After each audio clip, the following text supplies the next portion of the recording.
Tentang keutamaan majlis zikir. Baik, kita baca dulu hadisnya, baru kita jelaskan. Nabi SAW bersabda di sini dalam hadis yang dikeluarkan oleh Imam Al-Bukhari dan Muslim. Inna lillahi malaikatan yatufuna fit turuqi yaltamisuna ahla dzikri fa idza wajadu qauman yadhkuruna Allah tanadaw halummu ila hajatikum fayahuffunahum bi ajnihatihim ila as-sama'id dunya fayas'aluhum rabbuhum wa huwa a'lam minhum ma yaqulu ibadi yaquluna yusabbihunaka wa yukabbirunaka wa yuhammidunaka wa yumajjidunaka fayaqul hal ra'awni fayaquluna la wallahi ma ra'awka fayaqul wa kaifa law ra'ay wa kaifa law ra'awni yaquluna law ra'awka kanu ashadda laka ibadatan wa ashadda laka tamjidan wa tahmidan wa aktsara laka tasbihan yaquluna fama yas'aluni qala yas'alunaka al-jannata yaqulu hal ra'awha yaquluna la wallahi ya rabb ma ra'awha yaqulu fa kaifa law annahum ra'awha yaquluna law annahum ra'awha kanu ashadda 'alayha hirsan wa ashadda laha talaban wa a'zama fiha rabbatan qala fa mimma yata'awwadun yaquluna minan nar yaqulu hal ra'awha yaquluna la wallahi ya rabbi ma ra'awha yaqulu fa kaifa law ra'awha yaquluna law ra'awha kanu ashadda minha firaran wa ashadda laha makhafatan fayaqulu fa ushhidukum anni qad ghafartu lahum yaqulu malakun minal malaikati fihim fulanun laysa minhum innama jaa li hajatin qala humul julasa'u la yashqa bihim jalisuhum wa fi riwayatin li muslimin yaqulu Allah azza wa jalla wa la ghafartu humul qaumu la yashqa bihim jalisuhum. Sesungguhnya Allah Subhanahu wa taala memiliki banyak para malaikat yang berkeliling di jalan-jalan dalam rangka mencari orang-orang yang sedang berzikir. Apabila mereka menemukan satu kaum yang sedang berzikir kepada Allah, maka mereka para malaikat akan saling memanggil satu dengan yang lainnya. Kemarilah, datangilah hajat-hajat kalian. Maka para malaikat itu pun datang dan menaungi mereka dengan sayap-sayapnya ke langit sampai ke langit dunia. Lalu Rabb mereka bertanya, padahal dia lebih mengetahui tentang keadaan mereka, apa yang diucapkan oleh para hamba, wahai para malaikat? Maka para malaikat menjawab, mereka sedang bertasbih, mereka sedang bertakbir, mereka sedang bertahmid memuji, dan mereka sedang bertajmid memuliakan Engkau ya Rabb. Maka Allah Subhanahu wa taala berfirman, apakah mereka pernah melihat? Maka para malaikat menjawab, demi Allah tidak ya Rabb, mereka tidak pernah melihat. Maka Allah berkata, bagaimana jika mereka pernah melihat? Maka para malaikat menjawab, jika memang mereka orang-orang yang berzikir ini pernah melihatmu, pasti mereka akan sangat khusyuk beribadah kepadamu dan sangat memuliakan dan memuji. Boleh jadi mereka juga akan sering bertasbih kepadamu. Maka Allah Subhanahu wa taala bertanya kembali, apakah yang mereka minta dariku dalam majlis itu? Maka para malaikat menjawab, mereka meminta sorga darimu. Maka Allah Subhanahu wa taala bertanya, apakah mereka pernah melihat sorga? Para malaikat mengatakan, tidak ya Rabb. Maka Allah mengatakan, bagaimana jika orang-orang yang berzikir ini pernah melihat sorga? Maka para malaikat menjawab, jika mereka pernah melihat sorga, pasti mereka akan sangat berusaha untuk mendapatkannya dan untuk meraihnya, dan sangat besar keinginannya untuk mencapainya. Maka Allah berkata, dari hal apakah mereka meminta perlindungan? Maka malaikat mengatakan, mereka berlindung dari api neraka. Maka Allah bertanya, apakah mereka pernah melihat neraka? Para malaikat menjawab, demi Allah wahai Rabb, mereka tidak pernah melihatnya. Maka Allah mengatakan, bagaimana jika mereka melihat neraka? Maka para malaikat menjawab, jika mereka pernah melihatnya, pasti mereka akan sangat berusaha untuk lari dari neraka dan sangat takut terhadap neraka. Kemudian Nabi SAW melanjutkan, Allah pun berfirman, aku menyatakan persaksian kepada kalian bahwa aku telah memberikan ampunan kepada mereka karena mereka berzikir kepadaku. Ada malaikat yang berkata, ya Rabb, di antara mereka ada fulan ibn fulan, dan dia bukan bagian dari mereka. Dia datang hanya untuk sebuah keperluan saja, kemudian duduk di tengah-tengah mereka. Maka Allah Subhanahu wa taala berfirman, mereka adalah orang-orang yang berada dalam majlis, tidak akan seorang pun dari mereka akan celaka dan binasa. Dalam riwayat Muslim, Allah berfirman, aku juga telah mengampuni untuknya. Mereka adalah satu kaum yang tidak mungkin tersentuh dengan sengsara dan kecelakaan. Ma'asyiral muslimat yang dimuliakan Allah Subhanahu wa taala, hadis ini menjelaskan kepada kita tentang keutamaan zikir. Bahwa di antara keutamaan zikir itu sebab terbesar akan mendapatkan ampunan Allah Subhanahu wa taala. Baik, sebelum saya menjelaskan hadis ini, sedikit kita akan berbicara soal berzikir kepada Allah Subhanahu wa taala.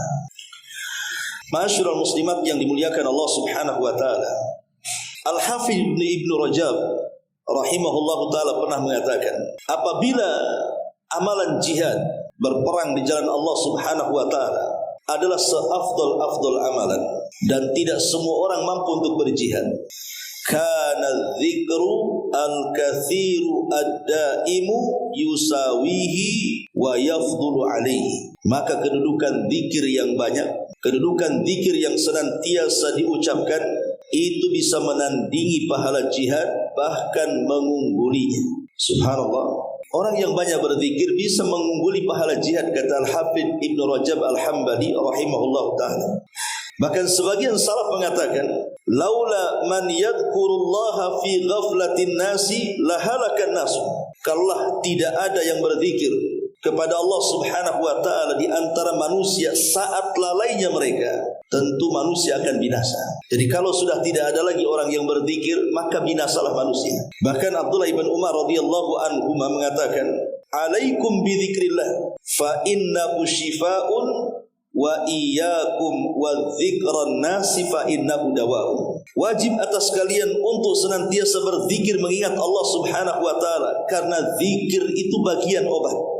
Dan hati-hati, jangan banyak berbicara dan mengingat manusia, karena bicara dan mengingat manusia itu adalah sebuah penyakit.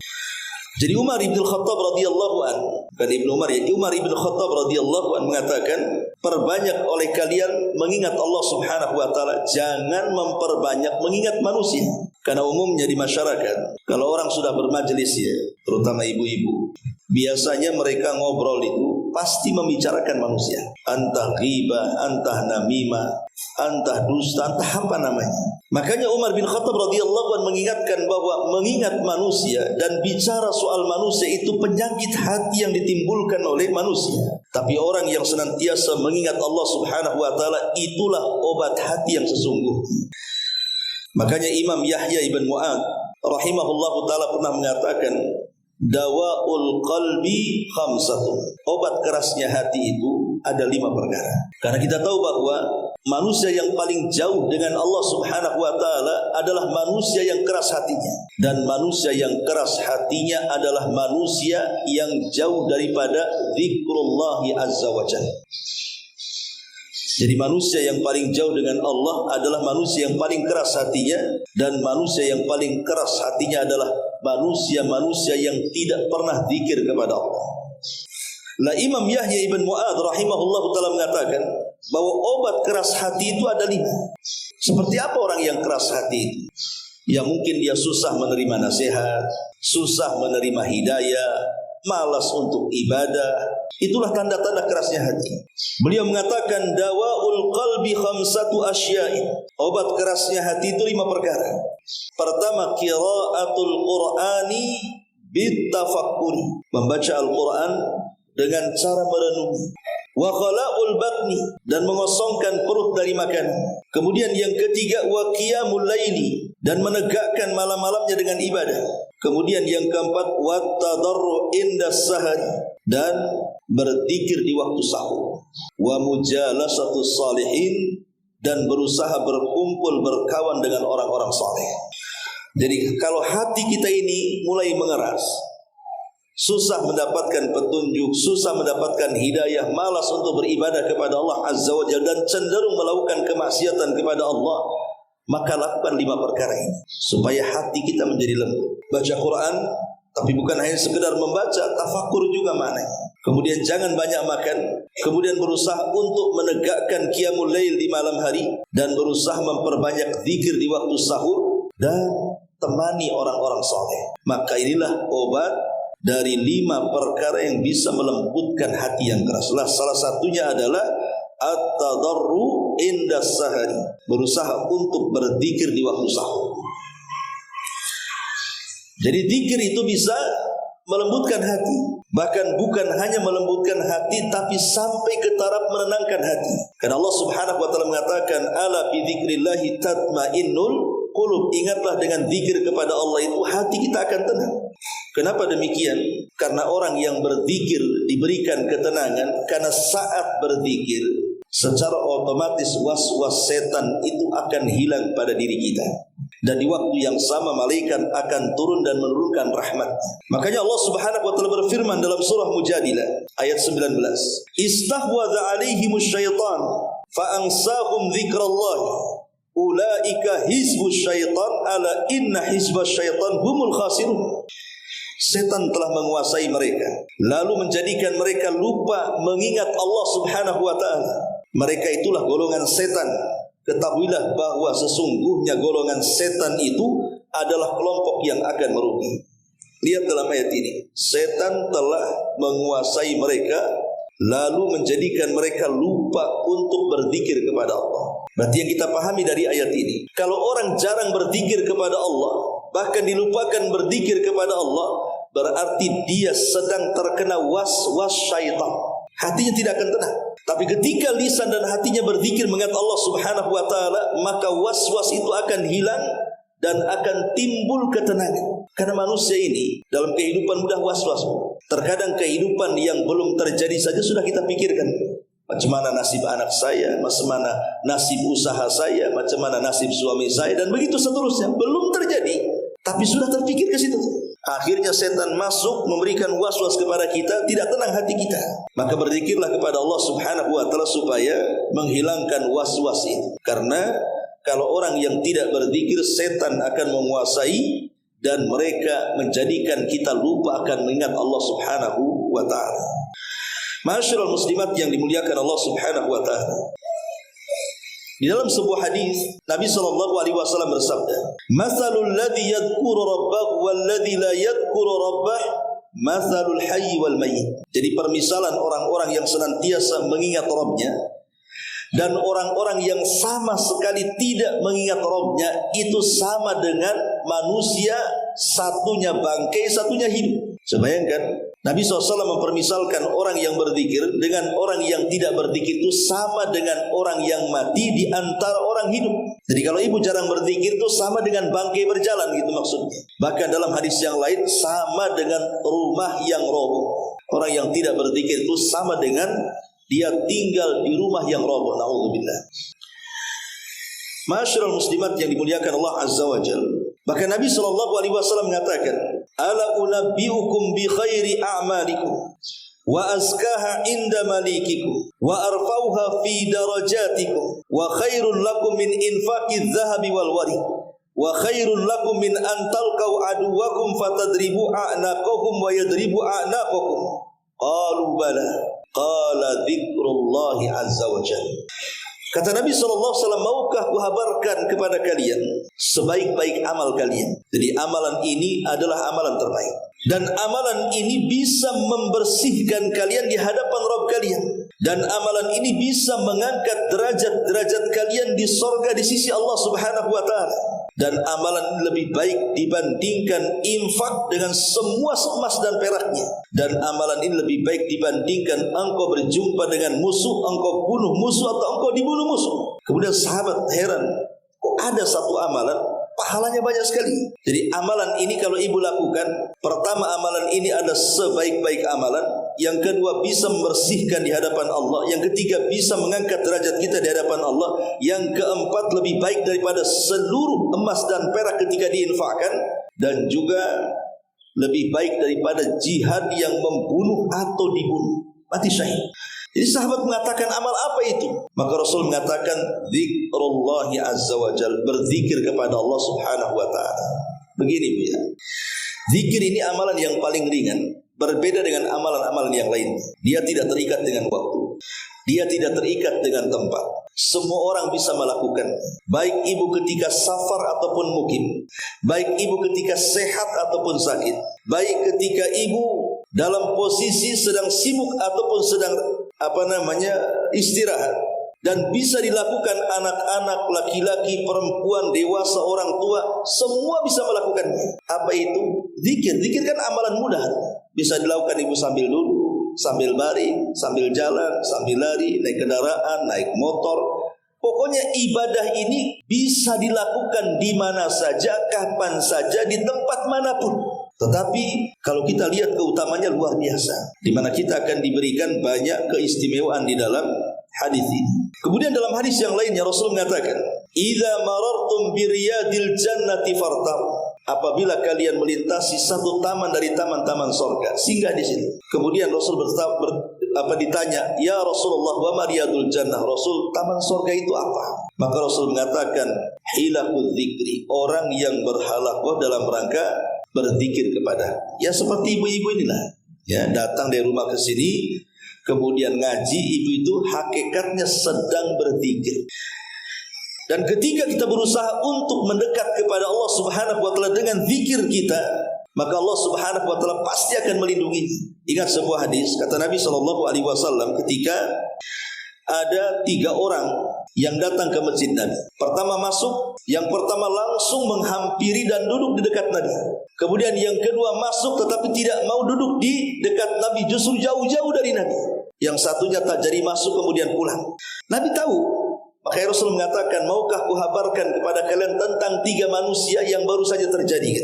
Kemudian Rasul mengatakan, adapun yang pertama yang masuk dalam masjid kemudian mendekat Rasul SAW, karena dia mencari keistimewaan zikir dengan mendekat kepada Rasul, maka Allah subhanahu wa ta'ala akan melindunginya. Adapun orang yang malu sehingga tidak mau dekat dengan Rasul, justru ngambil yang belakang, maka Allah pun malu kepadanya. Adapun yang berpaling tidak masuk ke masjid, maka Allah pun berpaling dari dia. Lihat bagaimana jaminan dari Allah subhanahu wa ta'ala berupa perlindungan dan pemeliharaan terhadap kita dari Allah bagi orang-orang yang berzikir kepada Allah subhanahu wa ta'ala. Ma'asyiral muslimat yang dimuliakan Allah subhanahu wa ta'ala, kapan seseorang itu disebut ahli zikir? Yang Allah subhanahu wa ta'ala katakan, fas'alu ahla dzikri, tanyalah pakar-pakar zikir. Kapan seseorang dikatakan ahli zikir? Apakah orang dikatakan ahli zikir itu lisannya terus mengucapkan subhanallah, alhamdulillah, wala ilaha illallah, Allahu akbar, la haula wala quwata illa billahil aliyil azim? Apakah terus mengucapkan tidak berhenti? Kalau itu yang dimaksud, tidak ada manusia yang bisa menjadi ahli zikir kan? Siapa yang kuat satu hari satu malam dia bertasbih? Pasti ada bosannya juga, apalagi lagi sariawan kan itu ya. Malas kita ngomong.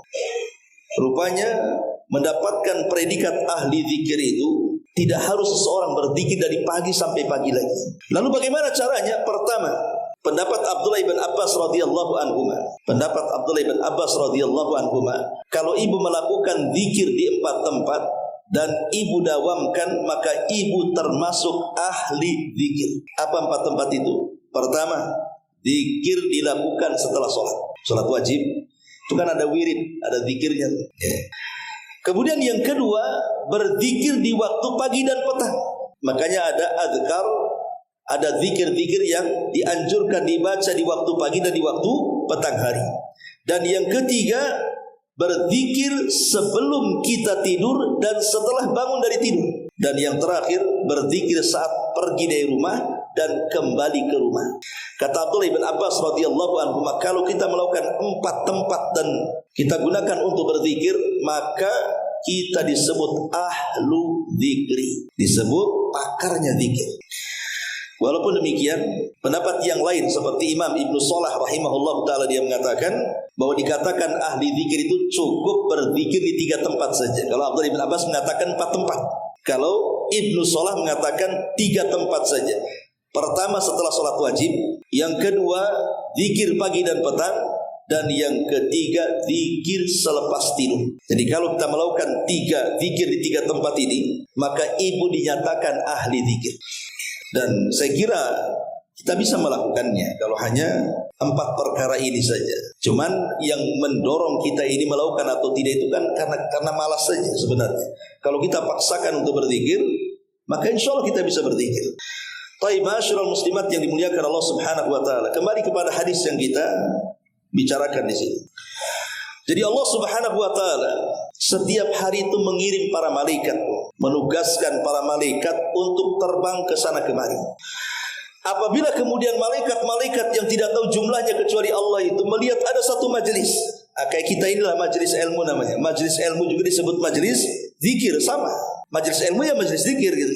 Maka para malaikat yang menemukan ibu duduk di majelis zikir ini, maka mereka akan memanggil teman-teman dari para malaikatnya. Akhirnya mereka pun bertumpuk-tumpuk seperti ini malaikatnya dengan sayapnya sampai ke langit dunia, langit yang pertama. Maka saat kemudian malaikat itu berjibun di situ dari bawah sampai ke atas sampai ke langit pertama. Jadi Allah Subhanahu wa taala ingin bertanya apa yang dilakukan malaikat itu. Padahal Allah pasti sudah tahu sebenarnya. Tidak mungkin Allah tidak tahu. Allah sudah tahu, tapi Allah sengaja bertanya, wahai para malaikat, ada apa kau di situ? Kenapa engkau ini bertumpuk-tumpuk di situ? Maka malaikat mengatakan, ya Rabb, kami sedang mengelilingi ahli zikir. Kami sedang mengelilingi dengan sayap kami ahli zikir. Dan mereka senantiasa menyebut namamu, memuji namamu, bertasbih untukmu, dan begitu seterusnya. Makanya Allah Subhanahu wa taala mengatakan, apakah mereka melakukan itu pernah melihat aku? Kata malaikat, tidak ya Allah. Kata Allah, bagaimana kalau mereka melihat aku? Maka malaikat mengatakan, oh kalau mereka sampai melihatmu ya Allah, tentu mereka akan gigih lagi dalam berzikir gitu. Enggak melihat saja sudah ahli zikir, bagaimana pula melihatkan itu. Kemudian Allah Subhanahu wa taala mengatakan, setelah mereka berzikir di majelis itu, lalu apa yang mereka kehendaki? Maka malaikat mengatakan mereka menghendaki adanya balasan surga. Maka Allah mengatakan, apakah mereka pernah melihat surga? Malaikat menjawab tidak. Bagaimana kalau seandainya mereka melihat surga? Maka malaikat mengatakan, oh kalau mereka sampai melihat surga, tentu mereka akan semangat lagi beribadah kepadamu ya Allah. Kemudian Allah Subhanahu wa taala mengatakan kepada para malaikat, lalu apa yang mereka takutkan yang harus berlindung? Maka malaikat mengatakan mereka takut masuk neraka. Kemudian Allah bertanya, apakah mereka pernah melihat neraka? Maka para malaikat mengatakan tidak. Kemudian Allah mengatakan, bagaimana kalau melihat neraka? Maka kalau sampai melihat neraka, justru mereka akan semakin lari dari neraka. Menunjukkan di sini apa? Bahwa orang-orang yang berzikir itu istimewa luar biasa karena didoakan oleh para malaikat dan disaksikan oleh Allah Subhanahu wa taala. Tiba-tiba adalah seorang sahabat yang lain bertanya kepada Rasul, bagaimana kalau seandainya di dalam majelis itu, anggaplah di sini nih, di dalam majelis ini ada orang yang ikut duduk di situ padahal dia hanya sekedar melaksanakan hajatnya, bukan karena ingin duduk di majelis ilmu. Umpamanya ibu punya kawan, cari di rumah tidak ada. Kata si bapak, oh dia sedang ngaji di Puskopkar. Akhirnya kawan ibu datang mencari ibu di Puskopkar karena sudah ngaji, ikut duduk pula di situ. Kan tidak ada keinginan ngaji kan? Dia hanya berhajat sama seseorang. Tapi karena yang seseorang dicari itu sedang ngaji, ya terpaksa ikut ngaji dia. Macam mana orang yang terpaksa duduk di majelis taklim dan dia tidak berkehendak ngaji, hanya ingin memenuhi hajat dan kebutuhannya saja. Maka Nabi SAW mengatakan, humul kaum la yashqa jalisuhum. Mereka adalah sebuah kaum yang teman duduknya tidak mungkin mencelakakan mereka. Dan Allah katakan, sungguh aku telah ampuni dosa-dosanya. Coba bayangkan, orang yang tidak sengaja saja duduk di majelis ilmu. Boleh jadi umpamanya ibu pergi kemana atau sholat di masjid mana ketika sedang safar. Tiba-tiba setelah ibu salam, kok ada pengajian di masjid itu? Ya ibu duduklah dengerin. Padahal ibu kan bukan orang situ, ibu sedang safar saja kan itu. Apakah orang yang tidak ada maksud untuk duduk di majelis ilmu, di majelis zikir itu juga mendapatkan pahala seperti orang yang berniat duduk di majelis ilmu? Maka lewat riwayat ini, ya mereka juga dapat pahala, di mana mereka juga akan diampuni dosa-dosanya oleh Allah Subhanahu wa taala, dan juga mereka adalah kaum yang teman-temannya tidak mungkin mencelakakan kepadanya. Dan ini keagungan dan keistimewaan zikir kepada Allah Subhanahu wa taala. Kalau yang tidak sengaja duduk saja dapat pahala besar, macam mana dengan orang yang niat datang untuk duduk di majelis ilmu? Tentu lebih besar lagi pahalanya. Dan itu mafhum mukhalafahnya. Baik, masyarul muslimat yang dimuliakan Allah Subhanahu wa taala, sedikit kita akan mengenal tentang fadilah atau manfaat zikir. Kenapa kita harus banyak berzikir? Pertama, bahwa zikir itu menjadikan Allah menurunkan ketenangan dan rahmatnya secara abadi. Jadi zikir itu membawa ketenangan dan menurunkan rahmat Allah Subhanahu wa taala kepada kita. Mana dalilnya? Nabi SAW mengatakan, majtama'a qaumun fi baiti min buyutillah yatsluna kitaballah wa yatadarasunahu bainahum illa nazalat alaihimus sakinah wa ghasyiyatuhumur rahmah wa hafathumul malaika wa dzakarallahu fi man indah. Kata Nabi SAW, tidaklah seseorang itu berkumpul di salah satu daripada rumah-rumah Allah alias masjid, mereka membaca Quran, mereka mempelajari Al-Quran, kecuali kata Rasul, Allah akan turunkan ketenangan, Allah akan turunkan rahmat di tempat itu. Jadi Allah Subhanahu wa taala berjanji akan menurunkan rahmatnya, akan menurunkan ketenangannya, dan para malaikat akan berdatangan kemudian mengepak-ngepakkan sayapnya. Dan Allah yang ada di langit berbangga dengan kita yang ada di majelis itu. Kemudian Allah disebut-sebut nama kita dan dipuji malaikat yang ada di atas sana. Kan ini luar biasa. Ya, keutamaan orang yang berzikir itu bisa membawa ketenangan dan rahmat. Yang kedua, orang yang berzikir itu hakikatnya yubahillahu bi ahliha malaikatus sama. Jadi kalau ibu banyak berzikir, itu akan membanggakan Allah Subhanahu wa taala dan akan menyebut-nyebut kita di hadapan makhluk yang ada di atas sana. Tergantung zikir kita. Kalau zikir kita ya diam-diam saja dalam diri kita, maka Allah pun akan menyebut kita dalam hatinya. Tapi kalau kita bisa berzikir di tengah-tengah manusia yang tidak sedang berzikir, anggaplah umpamanya ibu ke pasar. Tidak semua orang yang ke pasar itu kan berzikir. Ya, ada yang berzikir tapi kebanyakan tidak berzikir. Ibu sambil belanja ke pasar itu, ibu baca di rumah subhanallah walhamdulillah wa la ilaha illallah Allahu akbar la haula wa la quwata illa billah, atau zikir yang lainnya lah menyebutkan nama-nama Allah Subhanahu wa taala. Maka Nabi SAW mengatakan, aku akan ampuni dosa-dosanya. Jadi orang-orang yang seperti ini akan diampuni dosa-dosanya, kemudian Allah akan membanggakan kita di hadapan para malaikat yang ada di langit sana. Ini yang kedua. Yang ketiga, bahwa majelis zikir bisa menggantikan keburukan menjadi kebaikan.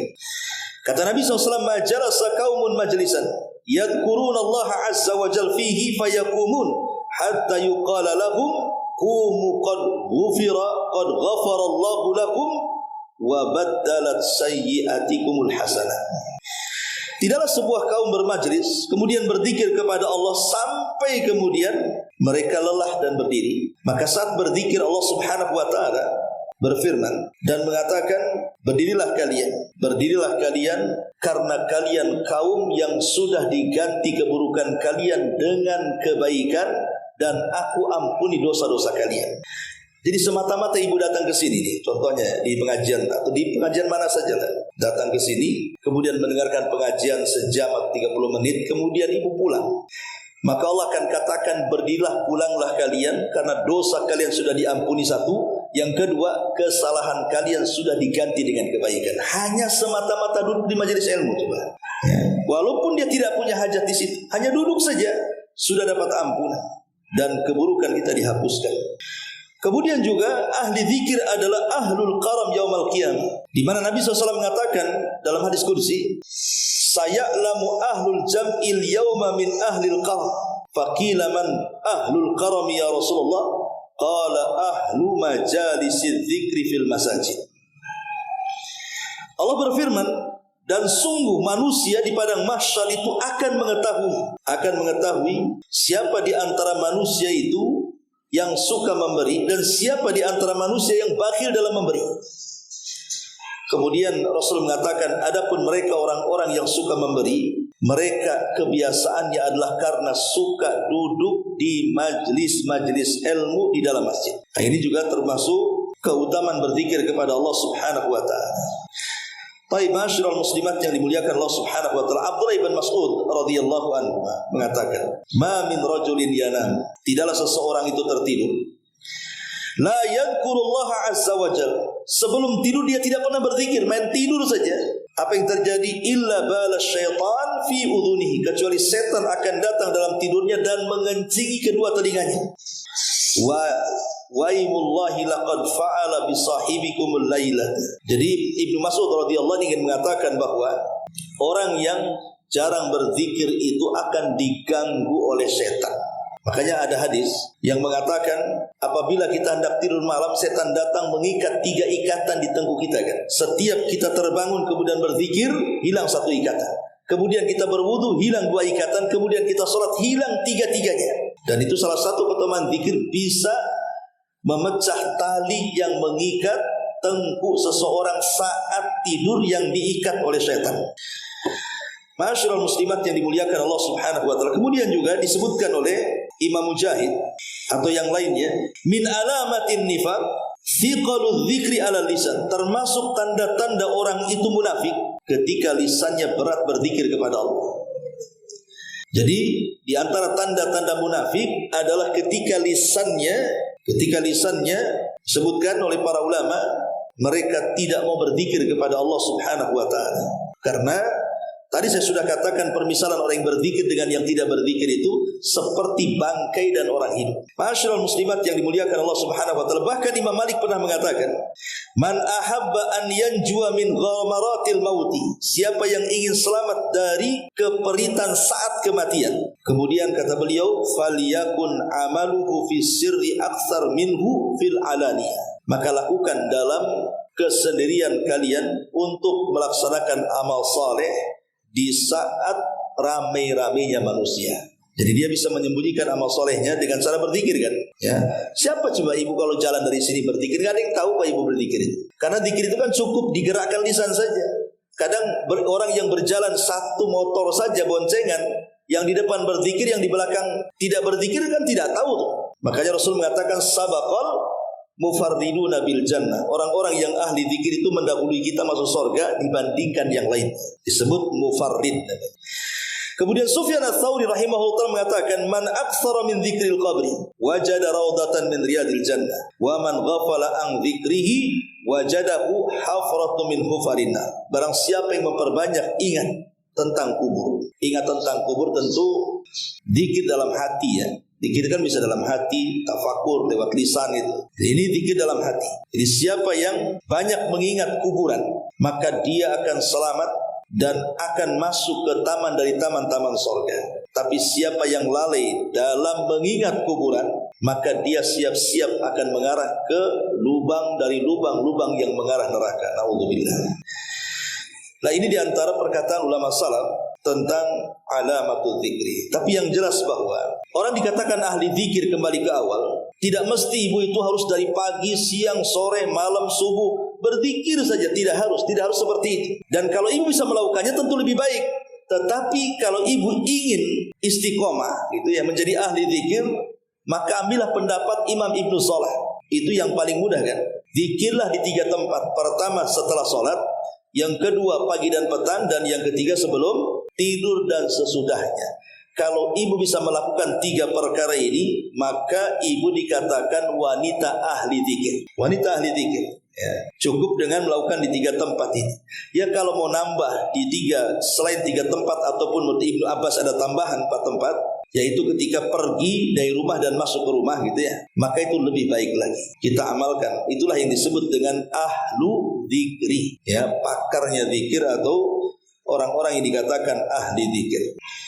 Ma'asyiral muslimat yang dimuliakan Allah Subhanahu wa taala, dan banyak lagi keutamaan, tapi yang jelas bahwa zikir ini bisa membawa ketenangan, menjauhkan dari waswas syaitan, dan dengan zikir ini maka kita lebih didekatkan lagi dengan berbagai macam pahala yang kita akan sampai. Karena kalimat ringan dalam lisan tetapi dicintai Ar-Rahman itu adalah berzikir. Bahkan tidak ada yang bisa memberatkan timbangan melebihi zikir. Jadi sampai-sampai tidak ada yang bisa menyelamatkan azab Allah kecuali zikir juga. Apa yang dikatakan dalam sebuah hadis, man amila ibnu adam amalan anjalahu min azabillahi min dzikrillahi azza wa jalla. Tidak ada satupun amalan Bani Adam yang mampu menyelamatkan dari azab Allah melebihi berzikir kepada Allah Subhanahu wa taala. Ya, sampai seperti itu keutamaan berzikir kepada Allah Subhanahu wa taala. Intinya bahwa halaman ke-18 ini ingin menjelaskan kepada kita tentang peran para malaikat yang mencari orang-orang yang sedang berzikir. Apakah berzikirnya sifatnya rame-rame seperti di majelis ilmu, atau berzikirnya mungkin ibu ya sendiri di rumah kemudian berzikir, maka tetap mereka pun akan mendapatkan keutamaan, didatangi para malaikat dan didoakan oleh Allah Subhanahu wa taala ampunan. Serta kalau memang dia tidak ada maksud untuk itu, hanya datang ke majelis ilmu atau majelis zikir, maka dia telah mendapatkan teman yang tidak mungkin mencelakakan dalam kehidupannya. Inilah secara singkat halaman ataupun poin ke-18 tentang keutamaan zikir. Wallahu a'lam, sekira untuk tema cukup.